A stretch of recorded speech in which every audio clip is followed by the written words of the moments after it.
ब्याह हो गए याद हो ही नहीं पिताजी। तुम्हें हमारे सिर्फ पाल पोस करिए बड़ा करेছো कभी अब्बा जग्गा प्यार दाओनी।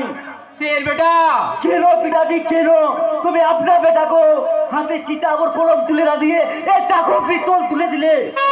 शेर बेटा কেন পিতাজি কেন তুমি আপনার বেটাকে শয়তান का माफिक बड़ा করলে? কেন তুমি আপনার বেটাকে স্কুলে भेजले না ছোট বলতে? কারণ তুমি এই রহমানের ওস্তাদের নিজের বেটা নও বলে। क्या बोला सेलिम? আমি রহমান ওস্তাদ का अपना बेटा ना আছে? झूठ बेटा ये लड़का बिल्कुल झूठ बोलছে না ঝুট নয়, আমার আব্বাজান আমাকে সব কিছু বলেছে। সে তোমার একজন সেক্রেটারি ছিল, আমার আব্বাজান তোমার সাক্ষী ছিল, সে আমাকে বলেছে কি বলেছে সেলিম? তোমার জীবনের আসল ইতিহাস। আমার জীবনের আসলি ইতিহাস। হ্যাঁ স্যার ভাই।